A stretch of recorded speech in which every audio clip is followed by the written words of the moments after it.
Hello students. आज हम देखेंगे नाइन्थ का हिंदी थर्ड चैप्टर कबीर, जो एक रैप रीडिंग है। इसमें इसके लेखक है हजारी प्रसाद द्विवेदी। इन्होंने संत कबीर के बारे में इस लेसन में हमें बताया है। किसी विषय वस्तु के लक्ष्य को ध्यान में रखते हुए उसके गुण दोष एवं उपयुक्त का विवेचन करने वाली विधा आलोचना होती है। ओके, इस गद्य के संबंध में क्या कहते हैं कि आलोचना आलोचना क्या होती है। आलोचना मतलब क्या, किसी के ऊपर टीका टिप्पणी करना। तो किसी विषय मतलब कोई सब्जेक्ट या किसी वस्तु को लक्ष्य को ध्यान मतलब उसको टारगेट बना के उसके गुण क्या है, उसके दोष क्या है, वो अच्छा है या बुरा है। ओके, क्योंकि जैसे होता है ना, एक कॉइन होते हैं, कॉइन के जो दोनों साइड होते हैं दोनों साइड इंपॉर्टेंट होते हैं। जब तक वो दोनों साइड तुम प्रूफ नहीं करते तो कॉइन पूरा नहीं होता। वैसे ही हर एक इंसान जो होते हैं, हर एक चीज़ होती है, हर एक चीज़ के दोनों जो बाजू होते हैं दोनों बाजू में देखने पड़ते हैं, गुण और दोष के। उसके साथ साथ उसकी उपयुक्तता मतलब कितना यूज होता है। ओके, उसकी उपयुक्तता क्या है इसके बारे में विवेचन करना, मतलब इसके बारे में चर्चा करना है, क्या होता है, आलोचना होती है। इस पाठ में द्विवेदी जी ने संत कबीर के व्यक्तित्व, तो आलोचना इसमें किसकी आलोचना की है? तो इस पाठ में संत कबीर के बारे में यहाँ पे बताया है। संत कबीर के व्यक्तित्व, उनकी पर्सनालिटी, उनके उपदेश, उनकी साधना, उनकी तपस्या क्या थी, उनकी साधना क्या थी, उन्होंने दुनिया वालों को क्या उपदेश किए, उनके स्वभाव के विभिन्न गुणों को बड़े ही रोचक ढंग से स्पष्ट किया है। उनका जो स्वभाव था, स्वभाव के अंदर भी क्या विविधता थी, अलग अलग गुण थे। तो वही अलग अलग गुणों के बारे में इस पाठ में बताया है। So let's start. कबीर।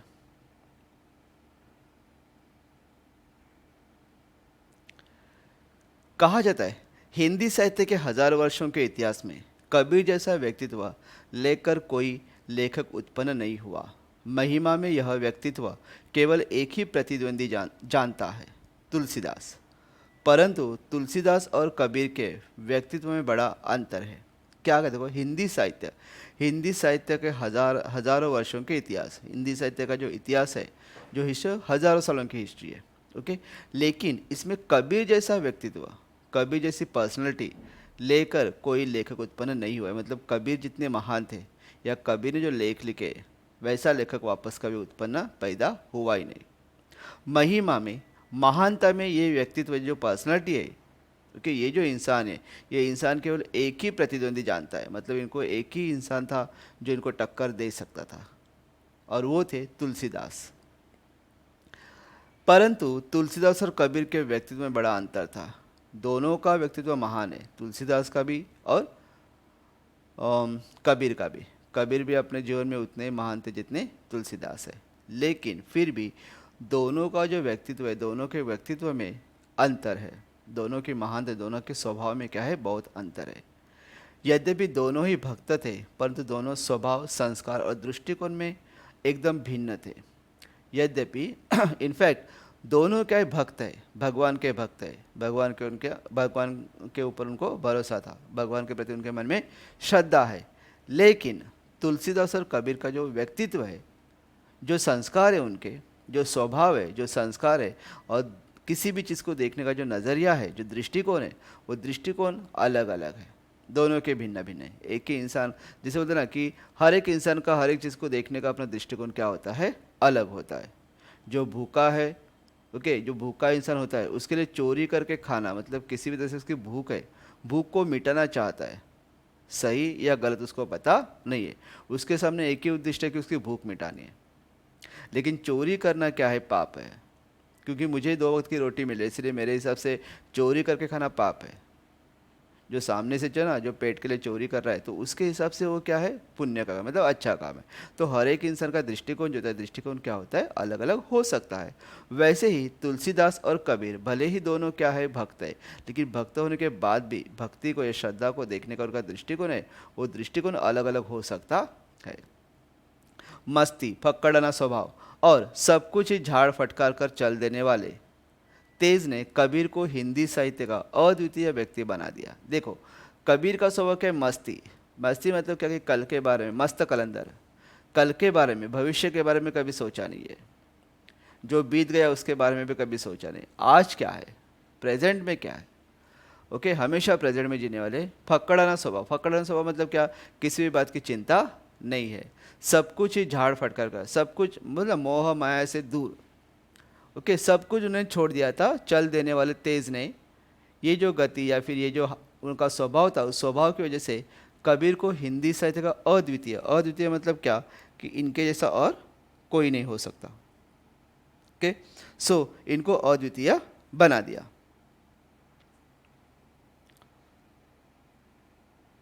व्यक्ति बना दिया। उनकी वाणी में सब कुछ को पाकर उसका सर्वजय व्यक्तित्व विराजता रहता है। सब कुछ को पाकर मतलब जो चाहिए वो पाकर, सर्वजय मतलब सबके ऊपर विजय पाना, ये उनका स्वभाव था।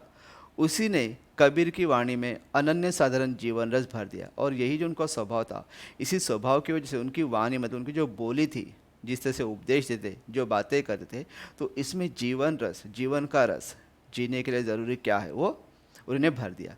कबीर की वाणी का अनुकरण नहीं हो सकता। कबीर ने जो भी लिखा है या उसने जो भी उपदेश किए, उसका हम लोग अनुकरण नहीं कर सकते। ओके, मतलब बोलते ना कि उसको हम लोग कॉपी नहीं कर सकते। अनुकरण करने की सभी चेष्टाएं व्यर्थ सिद्ध हुई। जिसने भी उसको कॉपी करने की कोशिश की, वो सब क्या हो गई, व्यर्थ हो गई। ओके, मतलब कोई भी उसमें सक्सेस नहीं हुआ। इसलिए कहा कि कबीर की जो वाणी है, कबीर की वाणी को, वाणी का अनुकरण करना, उसको कॉपीराइट करना क्या है, बिल्कुल बेकार है, हो ही नहीं सकता। तुम कभी उसको कॉपी कर ही नहीं सकते हो। कबीरदास की वाणी वह लता है जो योग के क्षेत्र में भक्ति का बीज पड़ने से अंकुरित हुई है। कबीर की वाणी, कबीर की वाणी मतलब उनकी जो बोली है, जो भी वो बातें करते, जो भी उपदेश कर, ये जो लता, लता मतलब क्लाइंबर्स, क्रीपर्स है, फिर क्लाइंबर्स, क्लाइंबर्स है, लता मतलब क्लाइंबर्स। तो ये जो लता बेल या फिर ये इनके मन में जो ये भावना या फिर ये जो भी गुण उनके अंदर आए हैं, वो किसकी वजह से, योग के क्षेत्र में, योग मतलब होता है योगा, योग के क्षेत्र में भक्ति का बीज पढ़ने से अंकुरित, मतलब योग और भक्ति दोनों एक साथ में मिलकर क्या हुआ, ये बेल बनी है। उन दिनों जब कबीर का ज़माना था, कबीर के ज़माने में, उन दिनों में उत्तर के हठ योगी और दक्षिण के भक्तों में मौलिक अंतर था। उत्तर के हठ योगी, ये योग का एक प्रकार है, हठ योगी मतलब नॉर्थ के हठ योगी और साउथ के भक्त है, इनके अंदर डिफरेंस था, थोड़ा डिस्टेंस था, मौलिक अंतर था। एक टूट जाता था पर झुकता न था, दूसरा झुक जाता पर टूटता न था। देखो अब क्या कहा यहाँ पे, कुछ लोग होते हैं ना जो टूट जाते हैं, कहते हैं ना हम टूटेंगे लेकिन झुकेंगे लेकिन कुछ लोग क्या होते हैं, झुकते हैं लेकिन टूटते नहीं है। हालात के सामने ना, कभी कभी हालात के सामने हमें क्या करना चाहिए, मतलब हालात किस तरह से, इस तरह से हमने बिहेव करना चाहिए। ओके, जैसे बोलते हैं ना कि किसी के सामने झुको, टूटो लेकिन किसी के सामने झुको मत, ये भी सही है। लेकिन कभी कभी जो है ना, समय जो होता है, हालात के सामने झुकना ही चाहिए। तुमने देखा होगा ना, समुद्र के सॉरी नदी के किनारे, नदी के किनारे बड़े बड़े पेड़ होते हैं, वो झुक नहीं सकते, तो नदी के बाढ़ में क्या होते हैं, वो पूरी तरह से बह जाते हैं, टूट जाते हैं वो। लेकिन वही नदी के किनारे घास होती है, वो घास नरम होती है, वो क्या कहती है, जैसे पानी का प्रवाह, जैसे पानी का फोर्स बढ़ता है, वैसे वो अपने आप को झुका लेता है। घास अपने आप को झुका लेती है, पानी ऊपर से निकल जाता है। उसको पता है कि पानी जो है, पानी कुछ समय के लिए बहने वाला है, तो जैसे पानी निकल गया ऊपर से, वापस वो खड़ी हो जाती है।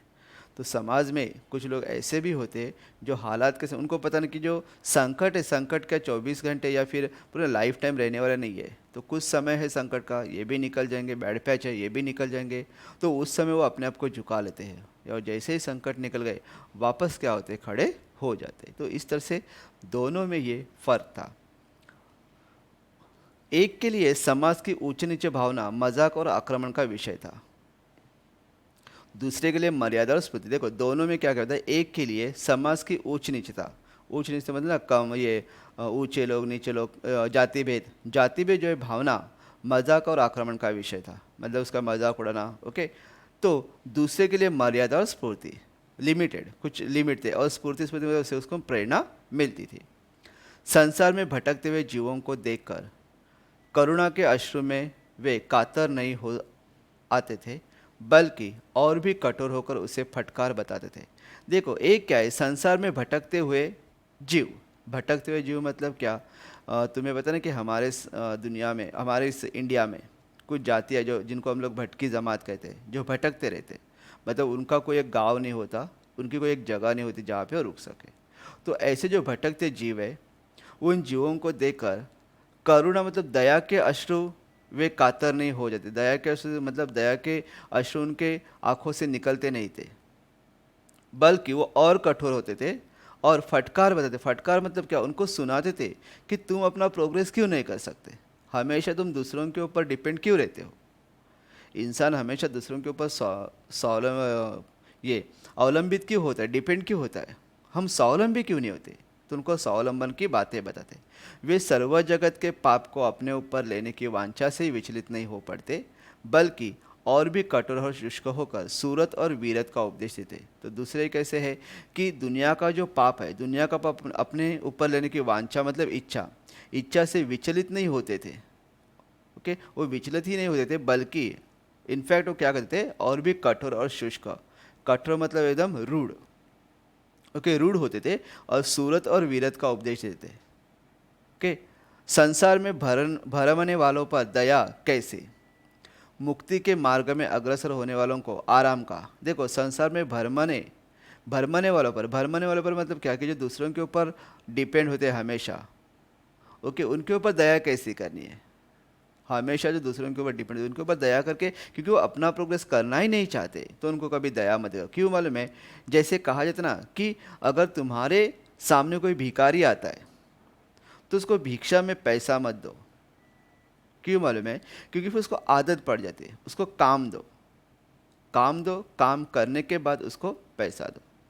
समझ में? तो देने वालों को भी बोलते हैं ना, एक हिचकिचाहट नहीं होती है, और लेने वालों को भी शर्म नहीं आती। क्यों, मैंने काम किया है तो मुझे पैसा चाहिए, राइट। तो ऐसे उन्होंने कुछ कहा है। मुक्ति के मार्ग में अग्रसर होने वालों को आराम कहा। जिनको मुक्ति चाहिए, जो मोक्ष चाहते, जो प्रोग्रेस चाहते, उनको कभी आराम होता है नहीं। उनके लिए आराम क्या है, हराम की तरह। वो हमेशा क्या करते, भागते रहते हैं। कर्म की रेख पर मेघ न मार सका तो संत कैसा। कर्म, कर्म की रेख पर, तुम्हारे कर्म ही ऐसे, इसके ऊपर जो संत होते हैं ना, संत हमेशा कहते हैं कि तुम्हारे कर्म है, मतलब कर्मों को लेकर हम लोग उनको क्या करते हैं, संत क्या करते हैं, हमें उपदेश करते हैं। उनके लिए एक ही बात क्या होती है, इंपॉर्टेंट होती है, वो है कर्म। और कर्म को उन लोग सेंटर समझ के क्या कहते हैं, उसके ऊपर उपदेश करते हैं। ज्ञान का गेंद कर, सूरत का दंड कर, खेल चौगान मैदान माही, जगत का भरमना छोड़ दे बालके, आज शेष भगवंत पाही। ज्ञान का गेंद कर, सूरत का दंड कर। ज्ञान का गेंद मतलब ज्ञान रूपी गेंद बना के, सूरत का डंडा बना के, सूरत का डंडा बना के, खेल चौगान मैदान मारी। मतलब क्या, तुम्हारे पास अगर ज्ञान है, ओके, तुम्हारे पास ज्ञान है तो तुम पूरे मैदान में क्या कर सकते हो, चारों दिशाओं में मैदान मार सकते, मतलब जीत तुम्हारी ही होगी। समझ में? जगत का भरमना छोड़ दे बालके, दुनिया के बारे में सोचना छोड़ दे। आज शेष भगवंत पाई, जीवन जो तुम्हारा बचा है उसमें तुम क्या करो, तुमने तुम्हारा काम किया है, अब तुम्हारे पास जो वक्त बीता है तो दुनिया के बारे में सोचना छोड़ दो। दुनिया के बारे में तुम सोचोगे तो अपने बारे में कब सोचोगे। आय जा शेष भगवंत पाए, अब जो समय बीता है उसमें भगवंत को भी क्या है, भगवान का नाम स्मरण कर लो, भगवान को भी कभी याद कर लो। अक्खड़ता कबीर का सर्वप्रधान गुण नहीं है, एटीट्यूड। अक्खड़ता मतलब क्या, एटीट्यूड। कबीर को अपने स्वभाव में कभी अक्खड़ता मतलब एटीट्यूड नहीं था। कबीर का सर्वप्रथम गुण यही है कि उनके अंदर कुछ भी एटीट्यूड, अक्खड़ता नहीं थी। जब वे अवधूत या योगी को संबोधन करते, ओके, अवधूत या योगी, कोई भी योगी होता है या अवधूत है तो उसको जब संबोधन करते हैं तभी उनकी अक्खड़ता पूरे, उस समय जब किसी को संबोधन करते हैं उस समय उनके अंदर थोड़ा एटीट्यूड होता है, के पूरे चढ़ाव पर होती है। वे योग के विकट रूपों का अवतरण करते हैं और गगन और पवन की पहेली बुझाते हैं। देखो वो क्या करते हैं, योग की विकट रूप, तुम्हें योगा पता है, अलग अलग टाइप के योगासन होते हैं, राइट। कभी कभी कुछ योगासन तो बहुत ही भयंकर होते हैं, जैसे हाथ ना, हाथ मोड़ के पीछे, पैर को मोड़ के ना, उस सर के ऊपर से। तो ये जो ये विकट रूप है तो इसका अवतरण करते हैं, और गगन और पवन, आसमान में हवा की पहेली बुझाते हैं। सुनना और सहज का रहस्य पूछते, सुनना मतलब शांत, सहज मतलब सिंपलिटी का रहस्य पूछते कि इसका रहस्य क्या है। द्वैत और अद्वैत के सत्व की चर्चा करते हैं। द्वैत मतलब भगवान, अद्वैत मतलब राक्षस। भगवान और राक्षस के स्वभाव, उनके गुण जो होते हैं, उनकी प्रॉपर्टीज होती है, उसकी चर्चा करते हैं। अवधु अक्षर सो न्यारा, जो तुम पवना गगन चढ़ायो गुफा में बासा। गगना पवना दोनों भी से कहा गया जोग तुम्हारा। क्या कहा है कि अवधु अक्षर से अक्षर हो सो न्यारा, अवधूत को कहते तुम सबसे न्यारे हो। ओके, जो तुम पवना गगन चढ़ाओ, पवन और गगन की बातें करते हो, गुफा में बैठ जाते हो। ओके, योग करने के लिए योगी होते ना, योगी पुरुष जो होते गुफा में, पुराने ज़माने में गुफा में वगैरह बैठे रहते थे, जो साधु संत हुआ करते थे। गगना पवना दोनों बिन से कहा गए जोग तुम्हारा। गगन और पवन दोनों अगर बिगड़ जाते हैं तो तुम्हारा जो जोग है उसका फ़ायदा क्या है। गगना मध्य ज्योति छल के पानी मध्य तारा। गगन में ज्योति, तारे चमकते हैं। सॉरी, गगन में क्या होता है, ज्योति चमकती है और पानी में तारा दिखाई देता है। घटी के नीर विनवि से तारा, निकरी गए के ही द्वारा। घटी के नीर विनसी ने तारा, जो देखो पानी में तारा दिखता है लेकिन पानी ही मिट गया, घटी के मतलब घट गया, पानी ही घट गया तो तारा कैसे दिखेगा। के निकरी गई के ही द्वारा, कौन से द्वार से तारा निकल गया तुम्हारा। के समझ में तो ऐसी कुछ बातें कबीर ने बताई है। परंतु वो स्वभाव के फक्कड़ थे। फक्कड़ मतलब क्या कि किसी बात की उनको चिंता नहीं होती थी, बोलते ना मस्त कलंदर।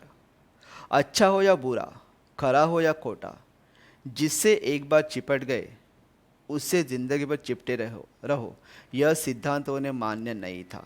देखो उन्होंने क्या कहा है, कोई भी अच्छाई हो या बुराई हो, सच है या झूठ है, एक बात को चिपट गए, मतलब एक ही बात को चिपट गए, चिपक गए तुम, ओके, स्टिक हो गए, तो उसको ज़िंदगी भर चिपटे मत रहो। मतलब तुम्हारे इसमें तुमने कहा कि ये अच्छा है, ये अच्छा है, तो हमेशा अच्छाई को ही मत देखो। श्री कृष्ण ने भी अपने गीता में कहा था, झूठ बोलने से किसी का भला होता है तो झूठ बोलना अच्छा है। ऋण वाले कहते हैं ना, दाग लगने से अच्छा है तो दाग अच्छे है।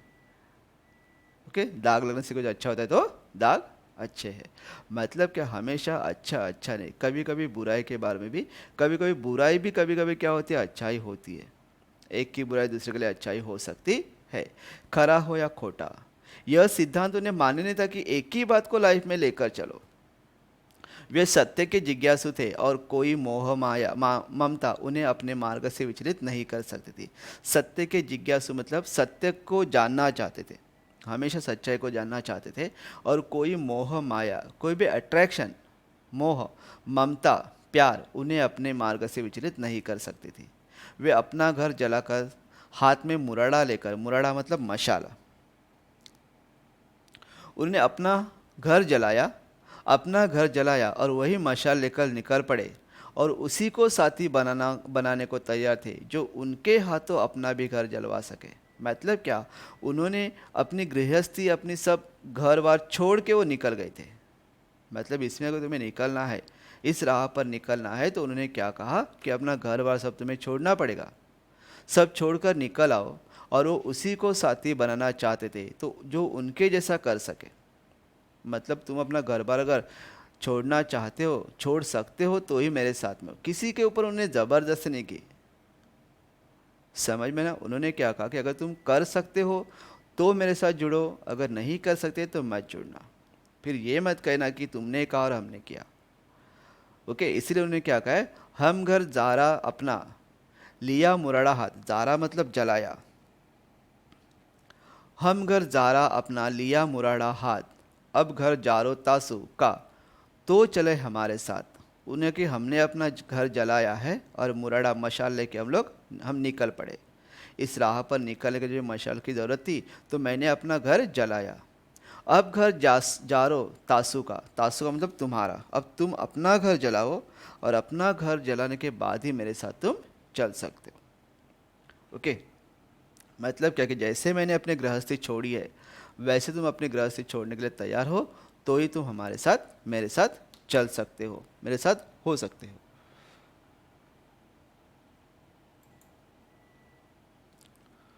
वे सिर से पैर तक मस्त मौला थे। मस्त जो पुराने कृत्यों का हिसाब नहीं रखता, वर्तमान कर्मों को सर्वस्व नहीं समझता और भविष्य में सब कुछ झाड़ फट कर फटकार निकल जाता है। देखो क्या कहा है कि संत कबीर जो थे सिर से लेकर पैर तक मस्त मौला, मतलब पूरी तरह से मस्त मौला जिंदगी थी उनकी। कभी किसी के बारे में उन्होंने सोचा नहीं, भविष्य के बारे में उन्होंने कभी चिंता नहीं की, कल क्या होगा उसके बारे में उन्होंने कभी सोचा नहीं था, उसके ऊपर सोचते नहीं रहे, वर्तमान में जीते रहे। देखो मस्त का डेफिनेशन क्या उन्होंने बताया, जो पुराने कृत्यों का हिसाब नहीं रखता, मैंने कितना पाप किया है, मैंने कितना पुण्य किया है, इसका हिसाब वो रखते नहीं है। ओके, वर्तमान कर्मों को सर्वस्व नहीं समझता और भविष्य में जब सब कुछ झाड़ फटकार निकल जाता है। जिसको भविष्य का भी चिंता नहीं होती, भविष्य में सब कुछ झाड़ फटकार निकल जाता है।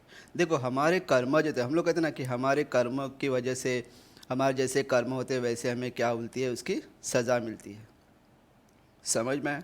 देखो अब हमारे हिंदू धर्म के हिसाब से इंसान मरने के बाद उसका कौवा बनता है, राइट। जब दशक्रिया विधि होती है ना, 10वें दिन 12वें दिन, तो किसको बुलाते हैं? कौवे को बुलाते हैं।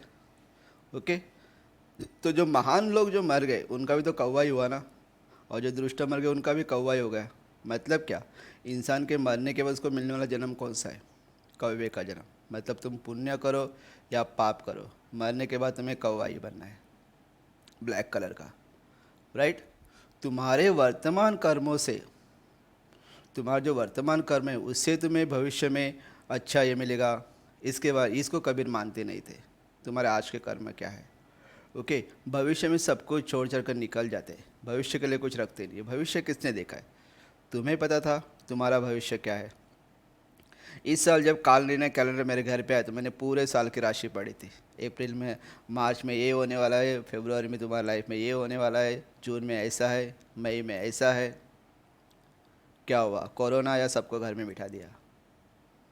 समय में मार्च में लिखा था कि तुम्हारी आर्थिक स्थिति बहुत अच्छी रहेगी, अप्रैल में लिखा था।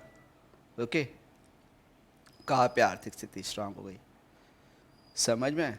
तो भविष्य में कुछ होने वाला है, इसके बारे में किसी को पता था?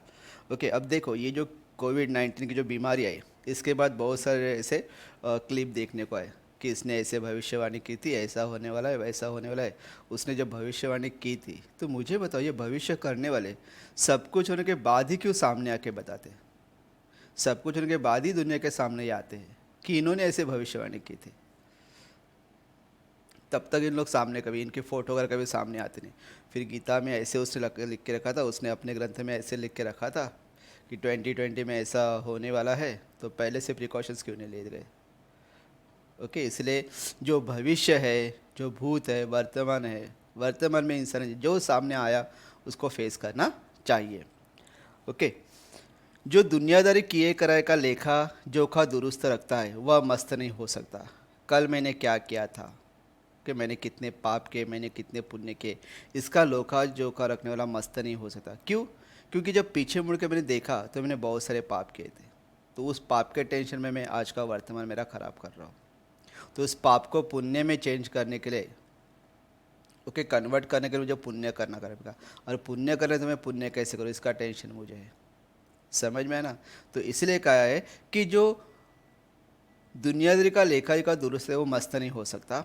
वो अतीत का चिट्ठा खोले रहता है, वह भविष्य का क्रांतिदर्शी नहीं हो सकता। अतीत का मतलब पास्ट में ये हुआ था, तो हमेशा पास्ट में ये हुआ था, ऐसा हुआ था, उसके बारे में सोचता है। वो कभी क्रांतिदर्शी मतलब क्या, वो कभी बदलाव नहीं ला सकता, वो कभी आगे नहीं बढ़ सकता। पास्ट हो गया तो हो जाने दो यार, अब उसके बारे में सोच के क्या फ़ायदा? उसके बारे में सोच के तुम्हारे समय जो अपना भविष्य है, सॉरी, या फिर तुम्हारा जो आज का वर्तमान है, अच्छा वर्तमान तुम्हारे सामने है, उसको तुम खराब क्यों कर रहे हो? समझ में ना? तो हमेशा तुम अपना जो पास्ट है, पास्ट को लेकर बैठोगे तो बदलाव कभी करोगे नहीं। आगे क्या करें उसके बारे में सोचो। पीछे हो गया सो हो गया। जो मतवाला है वह दुनिया के माप जोक से अपनी सफलता का हिसाब नहीं रखता। जो मतवाला होता है, मतवाला मतलब पता है ना, कि जो कभी किसी के बारे में सोचता नहीं है, मस्त मौला इंसान, वो दुनिया के माप जोक से अपनी सफलता का हिसाब नहीं करता। मतलब मैं सफल कैसे होऊंगा, मैं दुनिया में ये करूँगा, दुनिया में लोग ऐसे होते हैं वैसे होते हैं, वो उसका कभी हिसाब नहीं रखते, अपने कर्मों करते जाता है। कबीर जैसे फक्कड़ को दुनिया की होशियारी से क्या वास्ता। ये प्रेम के मतवाले थे मगर अपने को उन दीवानों में नहीं गिनते थे जो माशूक के लिए सर पर कफन बांधे फिरते हैं। देखो क्या कहे, कबीर को दुनिया की होशियारी 400 BC होते ना, दुनिया में बहुत सारे लोग ऐसे होते, इसकी टोपी निकाल के उसको बेचते हैं। ऐसे दुनिया में लोग होते हैं, बहुत सारे लोग होते हैं। तो इससे उन्हें कुछ वास्ता नहीं है। समझ में क्या वास्ता? कुछ वास्ता नहीं था, कुछ लेन देन ही नहीं था। प्रेम के मतवाले थे, प्रेम के मतवाले थे, मगर वो अपने आप को उन दीवानों में, उनका प्रेम इस तरह से नहीं था, उन दीवानों में नहीं गिनते थे जो माशूक के लिए, मतलब अपनी प्रियतमा, अपने प्रेयसी, अपनी गर्लफ्रेंड के लिए सर पर कफर बांधकर फिरते हैं। समझ में है ना? 18-20 साल जिस माँ बाप ने तुम्हें पाल पोस कर बड़ा किया, उनका प्यार 2 दिन पहले जो लड़की मिली थी या लड़का मिला था, उनके प्यार से कम हो जाता है? 2 दिन से, 2 हफ्ते से जो लड़की मेरे लिए खाना छोड़ के बैठी है, ये करती है, वो करती है, वो इम्पोर्टेंट हो जाती है? जबकि 20 साल तक तो हमारे मम्मी डैडी ने तो कितना सेक्रीफाइस किया हमारे लिए, कितनी मेहनत तो उन्होंने भी हमारे लिए की है। तो उनका प्यार यहाँ पे कैसे कम हो जाता है? कि 2 दिन का प्यार और 20 साल का प्यार, इसके बीच में तुम डिफरेंसेस करना शुरू कर देते हो। समझ में है ना? क्यों ऐसे, ऐसे क्यों होता है? ओके, तो उन्होंने क्या कहा है कि वो दीवाने जो होते हैं, जो अपने माशूक, अपनी गर्लफ्रेंड के लिए सर पर कफन बांध के, मतलब कुछ भी करने के लिए मरने को तैयार हो जाते हैं। माँ बाप के लिए मरो ना, माँ बाप के लिए मरने के लिए तैयार हो जाते हो क्या? धरती माता जो अपनी भारत माता है, उसके लिए मरने के लिए तैयार हो जाते हो क्या? समझ में है ना? 2-2.5 लाख के 2 व्हीलर लेके घूमते हैं। 2 व्हीलर किसने खरीद के दिए? डैडी ने, अरे पिताजी ने खरीद के दिए। घूमता कौन है गाड़ी के ऊपर? डैडी घूमते हैं। मम्मी कभी बैठी है? नहीं। फिर कौन घूमता है? जिनके लिए सर पर कफन बांधकर घूमते हैं, वो हमारे बाइक के ऊपर बैठ के घूमते हैं। समझ में? तुम्हारे पीछे जो बैठी है, वो तुम्हारी बाइक देख के तुम्हारे पीछे बैठी है, तुम्हारी सूरत देख के नहीं। तुम्हारी सूरत देख के तो, समझ में है ना? ऐसे वो अपने आप को, ये जो दीवाने होते हैं, उन दीवानों में वो अपने आप को गिनते नहीं है। देखो उन्होंने क्या कहा है, हमन है इश्क मस्ताना, हमन को होशियारी क्या। उन्होंने कहा कि हमसे इश्क, हमसे प्यार मसला, हम अपने से प्यार करते हैं, हमको दुनिया की होशियार से क्या। रहे आज़ाद या जगत या जग से, हमन दुनिया से यारी क्या। उसने कहा कि रहे आज़ाद या जग से, इस जग से हम लोग आज़ाद है, हमें दुनिया से लेना देना नहीं है, हमन दुनिया से यारी क्या। जो बिछुड़े है पियारे से, भटकते दर दर फिरते। जो अपने पिया से, अपने प्रेमी का या अपने प्रेमी से जो बिछड़े हैं, वो दर दर की ठोकरें खाते हैं। लैला मजनू की कहानी तुमने सुनी होगी। समझ में? लैला मजनू, उसके बाद रोमियो जूलियट, और पता नहीं कौन कौन थे, इनकी कहानियाँ कभी पूरी नहीं हुई थी। समझ में है ना? तो ये अनसक्सेस ही रहे ना। फिर उनका वास्ता हम लोग क्यों लेते? उनके जैसे हम लोग क्यों दीवाने बनते हैं? जब उन लोग अपनी प्रेम कहानी को कंप्लीट नहीं कर सके, तो तुम कौन से लैला मजनू बनते जा रहे हो? ओके, प्यार की कोई कहानी पूरी नहीं होती। ओके, प्यार का कोई किस्सा पूरा नहीं होता है, क्योंकि प्यार का पहला अक्षर ही अधूरा होता है। प्यार प और य दोनों को जुड़ा है। प्रेम बोलोगे तो प और र। समझ में ना? तो इस तरह से क्या, जब स्टार्टिंग ही इसकी अधूरी है, ओके, तो ये पूरी कहानी कैसे हो सकती है? समझ में ना? तो जो पिया से बिछड़ते हैं, वो दर दर भटकते हैं। ओके, हमारा यार है हम में, हमन को इंतज़ार ही क्या। हम खुद के यार है, हम खुद को ही प्यार करते हैं। जब हम खुद को ही प्यार करते हैं, तो हम दूसरों का इंतज़ार क्यों करें?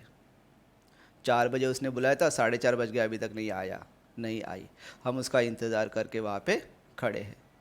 4 बजे बोला, 4:30 बजे, 5 बजे, 5:30 बजे हम लोग घर पे निकलते, क्योंकि हम लोग अपने आप से प्यार नहीं करते, हम किसी और से प्यार करते हैं, इसलिए हम लोग उसका इंतज़ार कर रहे हैं। कबीर कहते हैं कि हम इंतज़ार नहीं करते, क्यों? क्योंकि हम खुद से ही प्यार करते हैं, और खुद का इंतज़ार करने की ज़रूरत ही नहीं है। समझ में है ना? जब मैं खुद से ही प्यार करता हूँ, मैं खुद से प्यार करता हूँ और मुझे अपने आप को अच्छा रखना है, तो मैं दूसरे का इंतज़ार क्यों करूँगा? कभी कभी अपने से भी प्यार करके देखो। इसलिए ये फक्कड़ किसी के धोखे में आने वाले न थे, किसी और से प्यार करते नहीं, इसलिए इनको कोई धोखा ही नहीं दे सकता। ओके, एक को हाय, दूसरे को बाय, तीसरे के साथ भाग जाए, ऐसे इनकी आदत हालत नहीं थी। समझ में ना? तुम जिसके लिए रुके हो, पता चला कि वो किसी और के साथ, या वो किसी और के साथ गई या गया, जो भी हो सकता है, वॉट एवर इज देयर, तो तुम्हें कोई धोखा नहीं दे सकता, तुम्हें धोखा देने वाले हैं। लेकिन कबीर ने कहा, कबीर खुद से ही प्यार करते इसलिए उनको कोई धोखा देने वाला नहीं था।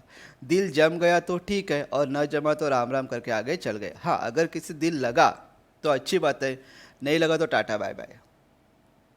समझ में है ना? तो इस तरह से योग प्रक्रिया को उन्होंने डटकर अनुभव किया, पर जची नहीं। योग प्रक्रिया, योग को उन्होंने देखा ट्राई करके, लेकिन कभी योग में वो सक्सेस नहीं हुए।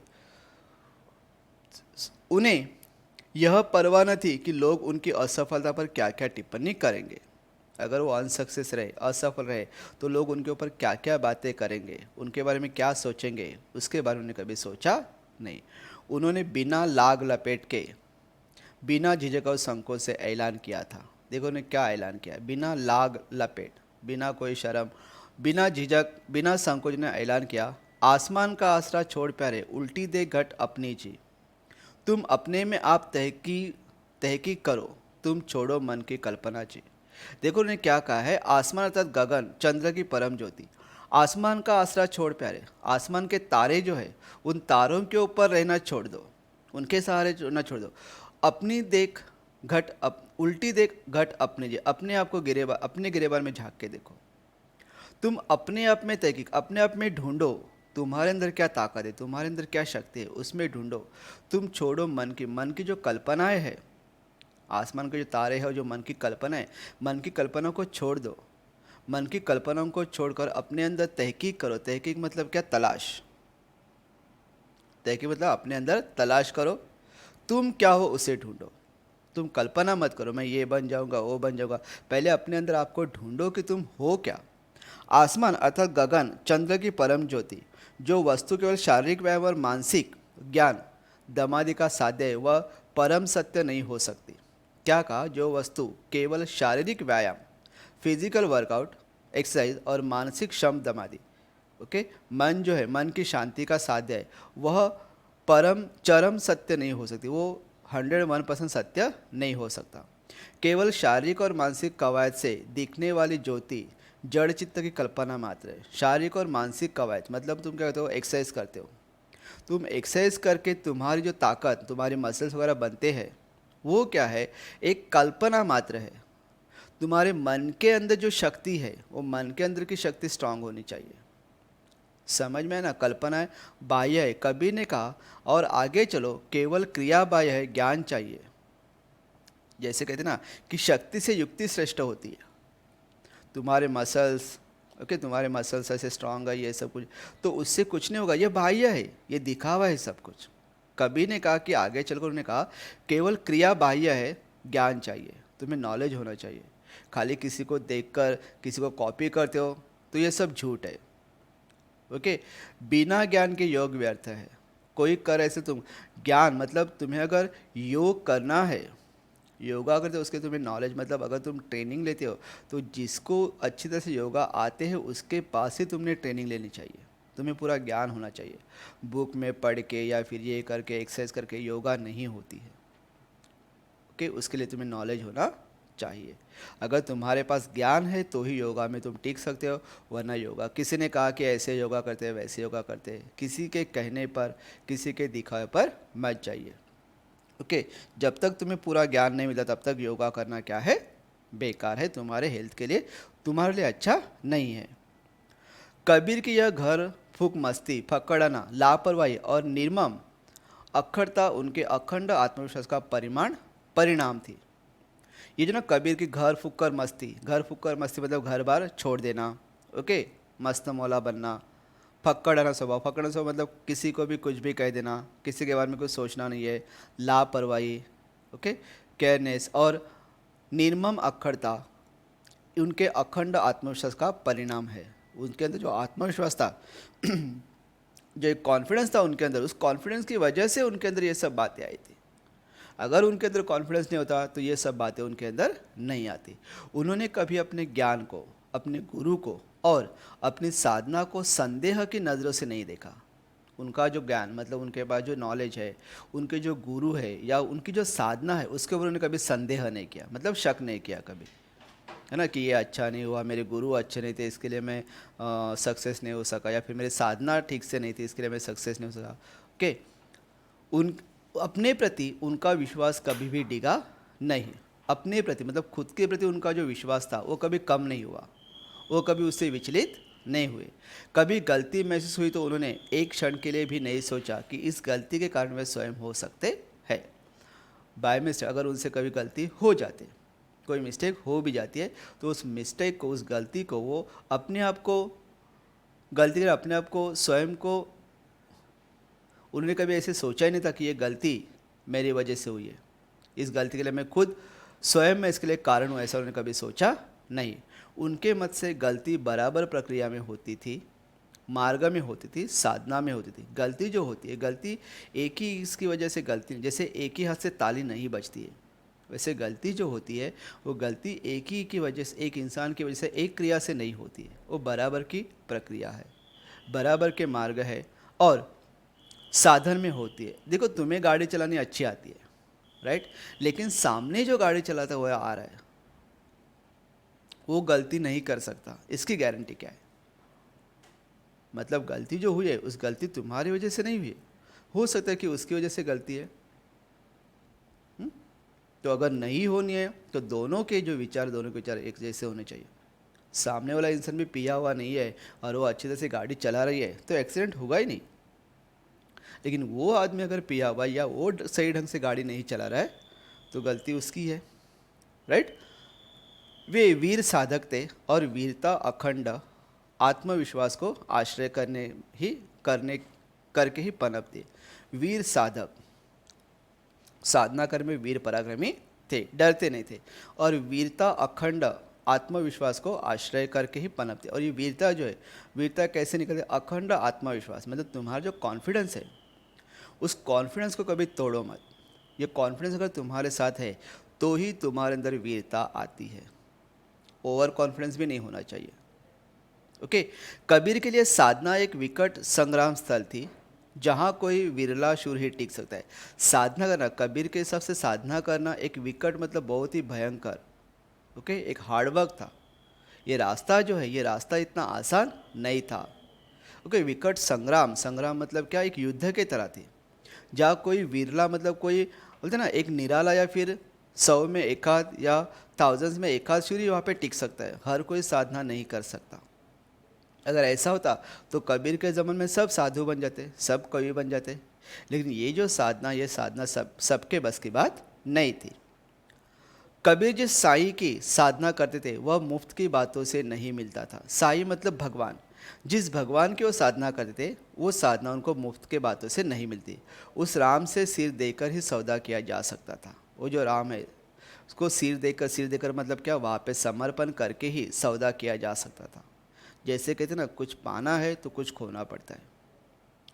साई सेत न पाइए बातें मिले न कोई, कबीरा सौदा राम सा सिर दे बिन कदे न होए। साई सेत न पाइए, उसने कहा नहीं कि साई की जो साधना है वो साधना तुम्हें साई ये जो होती है ये मुफ्त की बातें नहीं होते। बातें मतलब खाली बातें करने से ये साधना नहीं होती है। कबीर सौदा राम सा, कबीर ने क्या किया है? राम के सौदा किया है, सिर देकर। सिर बिन कदे न कोय मतलब क्या? वहाँ पे उनके शरण में गए, उनके सामने उन्होंने सरेंडर किया, आत्मसमर्पण किया, तब जाके यह सौदा हुआ और उनको ये तपस्या साधना मिली है। उसके बाद उन्होंने कहा कि यह प्रेम किसी खेत में नहीं उपजता, किसी हाट में नहीं बिकता, फिर भी जो कोई भी इसे चाहेगा पा लेगा।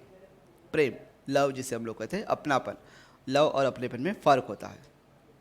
ओके, तो ये जो प्रेम है किसी खेत में नहीं उपजता, जैसे अनाज, गेहूँ, चावल, ओके, ये जैसे अनाज जो होते हैं जैसे खेती में उपजते हैं, वैसे ये प्रेम किसी खेती में उपजता नहीं है और ना ही मार्केट में मिलता है। समझ में? किसी हाट मतलब बाजार, किसी बाजार में बिकता नहीं है, फिर भी जो कोई चाहेगा वो पा लेता है, कैसे भी करके पा ही लेते हैं। जो चाहता है ना प्यार करना चाहिए, ओके, तो वो उसको पा ही लेता है। वह राजा हो या प्रजा, उसे सिर्फ एक शर्त माननी होगी, वह शर्त है सिर उतारकर धरती पर रख ले। राजा या प्रजा, राजा हो या प्रजा हो, उसे सिर्फ एक शर्त माननी पड़ती है। अगर तुम्हें प्रजा का प्यार चाहिए तो राजा ने प्रजा के लिए अपना सिर उतार कर, मतलब अपना सिर देने के लिए भी तैयार होना चाहिए। लड़ाई करने के लिए ना, प्रजा के हित के लिए उसने मरने मिटने के लिए भी तैयार होना चाहिए, तो ही वो प्रजा का प्यार पा सकता है। उतार कर धरती पर रख ले। जिसमें साहस नहीं, जिसमें इस अखंड प्रेम के ऊपर विश्वास नहीं, उस कायर की यह दाल नहीं गलेगी। जिसके अंदर साहस नहीं, डेयरिंग नहीं है, ओके, या प्रजा की प्रेम के ऊपर जिसको विश्वास नहीं, जिसको जनता के ऊपर ही भरोसा नहीं है, वो जनता के लिए अपना सर कटवा सकता है क्या? राइट? तो वो कायर है, क्योंकि उसको भरोसा नहीं है, तो उसकी दाल यहाँ पे नहीं गल सकती। हरि से मिल जाने पर साहस दिखाने की बात करना बेकार है। भगवान तुम्हें मिला, भगवान मिलने के बाद तुम साहस दिखाते हो, तो कबीर के हिसाब से भगवान तुम्हें मिलने के बाद साहस दिखाना बेकार है। पहले हिम्मत करो, भगवान आगे आकर मिलेंगे। भगवान तुम्हारे सामने नहीं है, फिर भी तुम हिम्मत करो। हिम्मत है मर्दा तो रहमत है खुदा। किसी ने कहा ना कि हिम्मत है मर्दा तो रहमत है खुदा, मतलब तुम हिम्मत करोगे तो भगवान तुम्हारे पीछे खड़े हो जाएंगे। मतलब तुम्हारी हिम्मत की दाद देने के लिए भगवान आए। भगवान तुम्हारे सामने है और उसके बाद तुम हिम्मत दिखाते हो, तो उसका कोई फ़ायदा नहीं, वो बेकार है। क्योंकि भगवान तुम्हारे सामने, तुम्हें डर नहीं है, समझ में ना? तो फिर जैसे कहते ना कि 10th में पढ़ने वाला बच्चा अगर फर्स्ट स्टैंडर्ड के बच्चे के साथ दौड़ेगा, उसको बताओ पैदल जाएगा तो भी जीत जाएगा, ओके। लेकिन वही 10th स्टैंडर्ड का लड़का, उसके जितने बराबर का लड़का अगर उसके साथ दौड़ेगा तो, समझ में? तो वहाँ पे हिम्मत दिखाओ, वहाँ पे हिम्मत दिखाओ। हो सकता है कि छोटे बच्चे ने, फर्स्ट स्टैंडर्ड के बच्चे ने 10th स्टैंडर्ड के बच्चे के साथ दौड़ने की हिम्मत दिखाई, और उसके बाद भगवान उसके पीछे आकर खड़े हो गए। मतलब हिम्मत दिखाना सबसे पहली बात है, उसके बाद ही भगवान आकर मिलेंगे, ओके। विश्वास किस प्रेम की कुंजी है? विश्वास ही क्या है? प्रेम की कुंजी, चाबी है। तुम प्रेम में सक्सेस कब हो सकते हो? जब तुम्हारे ऊपर किसी को भरोसा हो जाएगा, या फिर तुम्हारा भरोसा किसी के ऊपर बैठ जाएगा। तो विश्वास ही क्या है? सबसे बड़ी कुंजी। कुंजी मतलब चाबी, की। विश्वास ही क्या है? प्यार की चाबी है। विश्वास जिसमें संकोच नहीं, द्विधा नहीं, मतलब जिसमें ना कोई संकोच, कोई डाउट नहीं होता है, ओके। डबल माइंड होता है ना, डबल मतलब सोचते हैं कि सच है या झूठ है। जिसमें डाउट नहीं है वही प्रेम होता है, वही विश्वास होता है। तो डाउट के साथ कभी प्रेम नहीं होता। देखो ऊपर जो उन्होंने एक्सप्लेन किया है वही उन्होंने नीचे लिखा है। प्रेम न खेती निपजे, प्रेम न हाट बिकाई, राजा पर जा जिस रुचे, सिर दे जो सो ले जाए। सूरय सिर उतारिया, छाड़ी तान की आस, आगदे हरि मुल्किया, आवत देखा दास। भक्ति के अतिरिक्त में उन्होंने कभी अपने को पतित नहीं समझा, क्योंकि उनके दैन्य में ही उनका आत्मविश्वास साथ नहीं छोड़ देता था। देखो भक्ति, भक्ति का अतिरेक, अतिरेक मतलब क्या? ज़्यादा, बड़प्पन, ओके, ज़्यादा करना, हद से बाहर जाना। तो भक्ति का अतिरेक उन्होंने कभी किया नहीं, या फिर भक्ति का अतिरेक करने में उन्होंने अपने आप को पतित मतलब पापी नहीं समझा है, गलत नहीं समझा। क्यों? क्योंकि उनके दयनीय अवस्था में भी, दयनीय अवस्था मतलब जब उनका बुरा समय चलता था, तो बुरा समय चलता उस समय भी उनका जो आत्मविश्वास था, ये आत्मविश्वास ने कभी उनका साथ नहीं छोड़ा। बुरे समय में भी उनका जो आत्मविश्वास था, वो आत्मविश्वास अडिग रहा, उसने उसका कभी साथ नहीं छोड़ा। इसके लिए उन्होंने भक्ति के ऊपर, मतलब भक्ति के अतिरिक्त को उन्होंने कभी गलत नहीं माना। उनका मन जिस प्रेम रूपी मदिरा से मतवाला बना हुआ था, वह ज्ञान के गुण से तैयार किया। उनका प्रेम रूपी मदिरा मतलब उनका जो मन है, उनके मन में जो प्रेम रूपी मदिरा, मदिरा मतलब क्या? वाइन। मदिरा मतलब क्या? वाइन। तो यहाँ पे वाइन मतलब उन्होंने दारू नहीं पी थी। तो जो उनके अंदर जो प्रेम था, ओके, तो प्रेम जो प्रेम जो था, जिस मदिरा से, जिस नशा से मतवाला बना था, वह उसके ज्ञान और गुण से तैयार की गई थी। युगावतारी शक्ति और विश्वास लेकर वे पैदा हुए थे। युगावतारी, युगावतारी मतलब क्या? कलयुग में अवतार लेने वाले, या युग को प्रवर्तन। युगावतारी शक्ति और विश्वास लेकर ही वो पैदा हुए थे, और युग प्रवर्तक की दृढ़ता उनमें वर्तमान थी, इसलिए वे युग प्रवर्तन बन सके। युग प्रवर्तक, युग प्रवर्तक मतलब क्या? युग को बदलने वाला। ओके, उनके अंदर युग को बदलने की दृढ़ता, शक्ति थी। वर्तमान, वर्तमान मतलब प्रेजेंट थी वहाँ पे, उनके अंदर थी, उनके मन के अंदर थी। और इसलिए वे युग परिवर्तन कर सके, इसलिए उन्होंने क्या किया, दुनिया को बदलना चाहा, दुनिया को बदला उन्होंने, दुनिया को एक नई सोच उन्होंने दी। एक वाक्य में उनके व्यक्तित्व को कहा जा सकता है, वे सिर से लेकर, एक सेंटेंस में अगर उनकी पर्सनालिटी, उनकी महानता को अगर बताना है तो ऐसे ही बता सकते हैं कि वे सिर से पैर तक मस्तमौला थे, बेपरवाह, दृढ़, उग्र, कुसुमादपि, कोमल, वज्रदपि, कठोर। कुसुमादपि कोमल मतलब क्या, फूलों की तरह कोमल थे।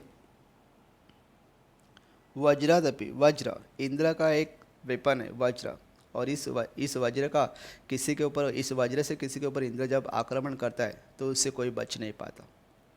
इसलिए कहा कि वज्र के जैसे वो कठोर भी थे, तो कहीं पे वो फूलों की तरह कोमल, नाजुक भी थे।